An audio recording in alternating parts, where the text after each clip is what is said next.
看前进美台新境界，欧布莱恩专访特别报道。近来美中台关系在美国前总统川普的抗中政策下出现了明显的变化，而当年他的国安顾问欧布莱恩更是扮演重要的角色。欧布莱恩不仅曾公开批评中国隐匿疫情，更大力宣扬台湾对美国的重要性，提倡美国必须协助台湾拥有军事自卫能力。而在卸任之后，华府智库更在今年7月份成立了美台工作小组，也委托了欧布莱恩担任主席，期盼继续深化两国关系。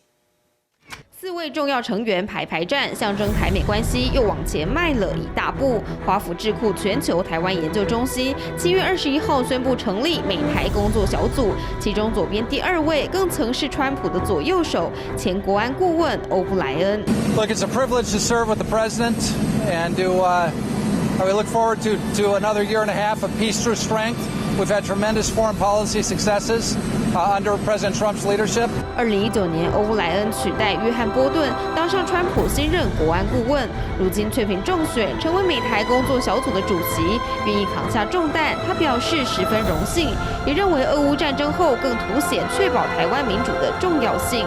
毕竟他一路走来都将人权放在首位。奥布莱恩从2018年5月起担任美国国务院分管人质事务的总统特使，负责要求别国释放关押的美国公民。欧布莱恩从加州大学伯克莱分校毕业后就担任律师，优异表现跨足政坛，在小布希和奥巴马政府都担任过要职。美媒报道说，奥布莱恩擅长管理团队，也擅长与人沟通。在跃升为国安顾问后，欧布莱恩大力推广川普的抗中理念，尤其在疫情爆发初期，更跳出来抨击中国隐匿疫情。Doctors involved were either silenced or put in isolation or that sort of thing, so that the word of this virus could not get out. It probably cost the world community 2 months. To respond. 不止在疫情戳中中国痛处，在最擅长的国安层面，欧布莱恩也宣告世界强权已经觉醒，不会再因为任何原因向中共低头。We are the strongest nation on earth, and we will not bend to the CCP, not just for China and Hong Kong and Taiwan, but for the entire world. China's human rights violations have gotten worse and worse over the years, whether it's the Uyghurs or religious minorities or their neighbors, the people who enjoyed democracy in Hong Kong until just recently, the bullying of Taiwan. 用平淡语气一针见血指控中国的霸道，欧布莱恩可说是川普时期的抗中大将。而特别的是，他多年前曾经待过台北，让他对这抗中前线的宝岛拥有特殊情感。I've always said weakness is provocative. And if we show weakness to the Chinese or they perceive weakness on our part, it could actually provoke them into attacking Taiwan. 即使卸任，欧布莱恩依旧四处演讲，强调美国必须做好最坏的准备，才能协防台湾。即使是弹丸之地，也能利用不对称作战抵御外敌。But they need to turn themselves into a porcupine. They need to have sea mine capability. They need to have anti-ship missiles. And when they order them, we need to make sure they're at the top of the customer list. Are you willing to get involved militarily to defend Taiwan if it comes to that? Yes. 尤其在拜登松口承诺武力保卫台湾后，更证实我们对美国在经济和国安上至关重要。The American people need to understand that Taiwan is critically important to us. I'm glad the president got out there ahead of it and told the Chinese that if you do this, there's going to be war. 随着世界局势巨变，美中台关系重新排列组合，我国又多了强大盟友，共同守护珍贵的民主自由。Today, we are honored to have the former U.S. National Security Advisor, Rob O'Brien, as our distinguished guest. Ambassador, welcome. It's wonderful to be with you. Thank you, Jennifer. Thank you. And first, we'd like to start with your latest connection with Taiwan, that you joined Global Taiwan Institute, GTI, in July. And we noticed that there has been a lot of discussion in the think tank community in Washington, D.C. recently about starting U.S.-Taiwan relations and reassessing the relationship between the two sides. Why do you choose GTI among so many think tanks? Well, Jennifer, GTI, Global Taiwan Institute, is the only think tank in Washington, D.C. that is focused specifically on Taiwan. So while there are a number of great think tanks, Heritage and Hudson and AEI and other Brookings and others, there's only one that's focused on solely on the Taiwan-U.S. relationship, and that's GTI. And so it was a real opportunity for me because of the importance of that relationship between the U.S. and the people of the United States and the people of Taiwan to work with GTI and to be involved in this task force. Right, but not only join GTI, you also chair GTI U.S.-Taiwan Task Force. What's special about this task force?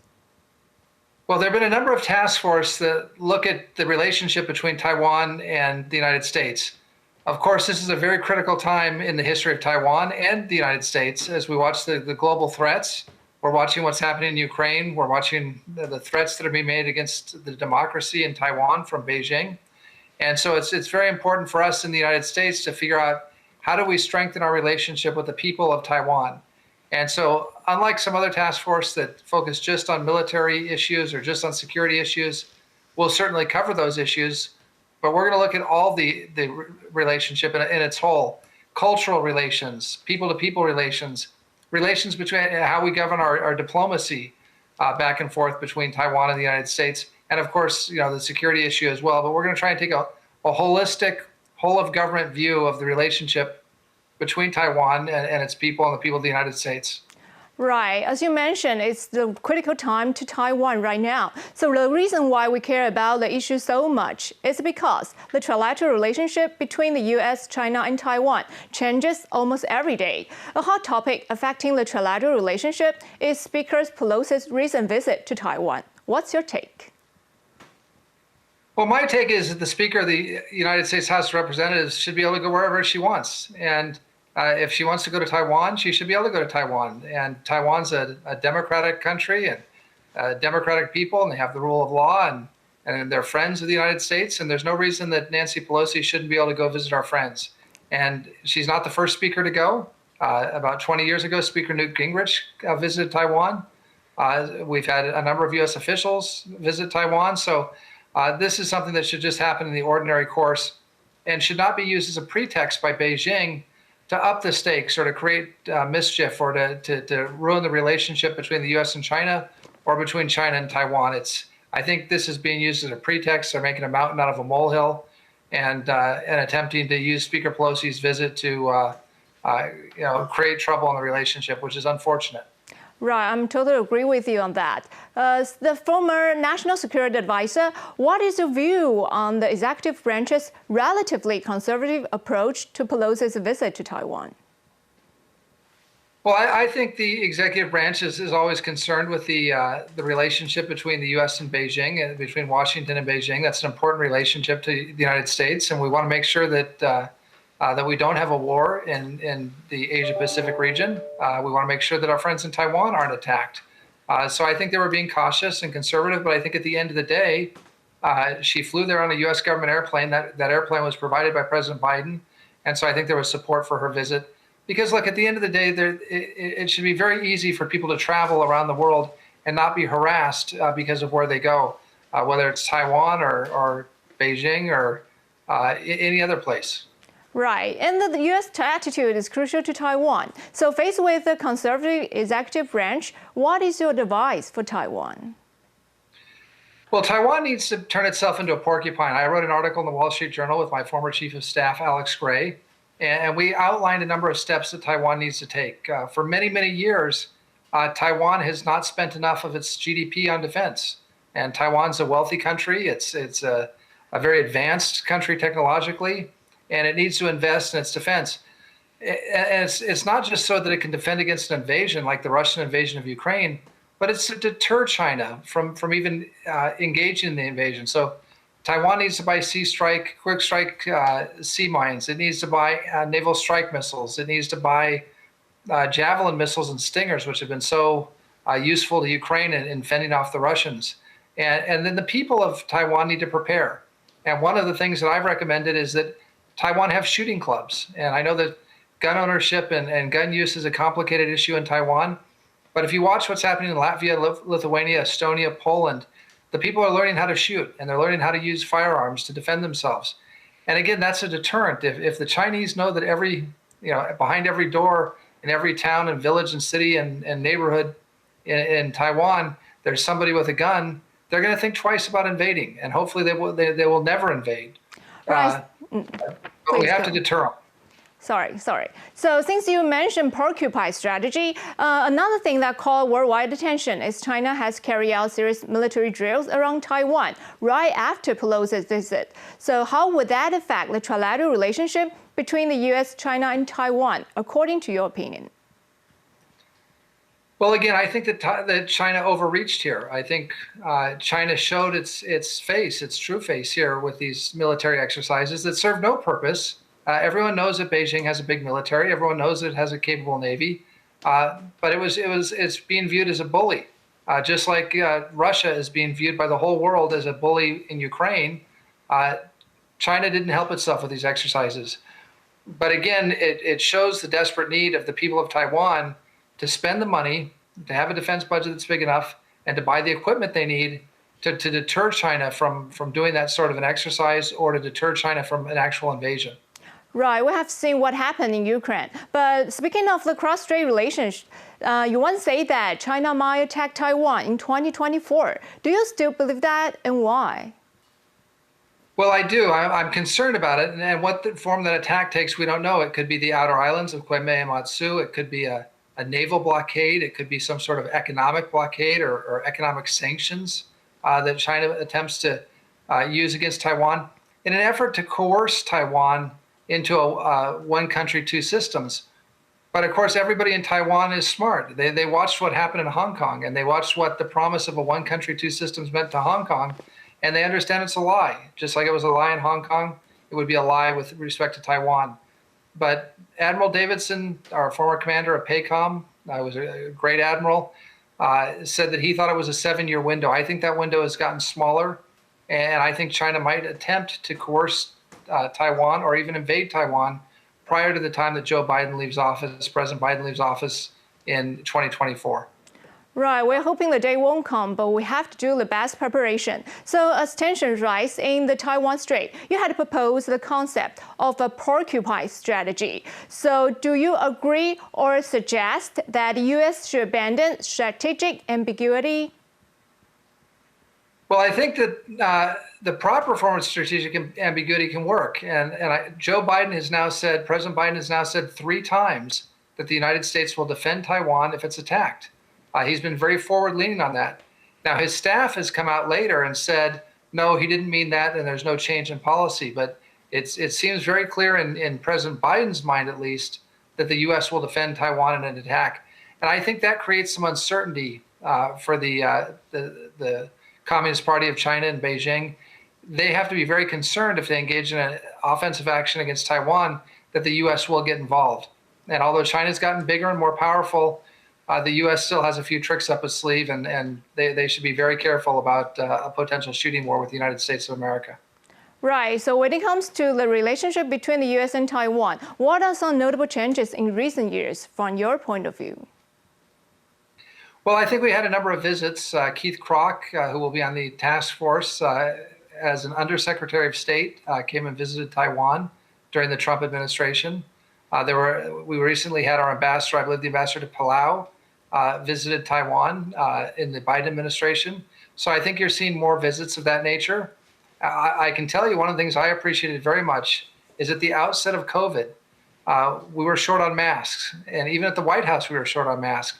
And the Taiwanese embassy brought thousands of masks to the White House for my National Security Council staff to use, and for our veterans, and for the hospitals in Washington. So that relationship goes both ways. It's not just the United States helping Taiwan.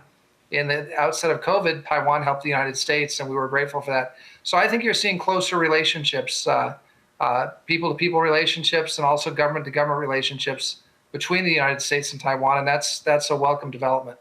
Thank you. It's our pleasure to do that. But faced with the Chinese threat, do you think what kind of preparation should we make or for now to prepare for the Chinese threat?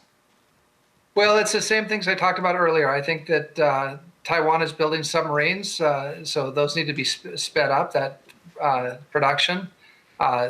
Maybe some torpedo boats, some more smaller craft that can defend Taiwan. Certainly acquiring the right types of weapons to deter or defend against an amphibious assault. The naval strike missile that's made by Raytheon and Kongsberg, a Norwegian company and an American company. would be helpful. Those are things that would push back against the Chinese and let them know that it would not be an easy venture to take over Taiwan. And I think, again, part of it is the will of the Taiwanese people. I think if they understand that the Taiwanese people are not going to roll over, but that the Taiwanese people are going to stand up for their democracy and for their freedom and fight against an invasion, that's something that will make Xi Jinping and the Communist Party think twice. Right, we have to show them our strong will. And last but not least, after leaving public office, you have been elected chairman of the board of the Nixon Foundation. But it is well known that President Nixon was the first U.S. president to visit China. In your new role as the chairman of the Nixon Foundation, how will you help Americans understand the Chinese threat to the U.S.? Well, I think we've seen an evolution of that threat. So early on, when President Nixon went to China and through the Deng years and the Hu Jintao years and many years, China and the U.S. were able to work cooperatively. And people in the West thought that as China got richer and became more prosperous, that it would also become more democratic and more liberal. But unfortunately, we've seen under Chairman Xi, he's really confirmed that he's a Marxist-Leninist, and China seeks to exert control not just over Taiwan, not just over Hong Kong, not just over Tibet, but also over India. And even in America, if people speak out against China, there's threats like with the NBA, there are threats against companies and against universities. And so China is seeking to dominate the world in a way that, and the Chinese Communist Party is seeking to control the world in a way we've never seen before. Not even the Soviets tried to do this. So we need to educate people about that threat. But hopefully at the same time, the Chinese will realize that this sort of overreach has created a backlash. And the rest of the world isn't going to want to trade with China, and isn't going to want to work with China, and isn't going to want to be cooperative with China if it continues to behave in this fashion. And so hopefully there's some give and take in that relationship, and China will realize that dominating the world is not the best course for China, but building a prosperous, peaceful China is the best way for China. Indeed. Thank you, Ambassador. You have given us so much insight and knowledge about these issues. We are truly grateful for your time and the opportunity to interview you. Thank you.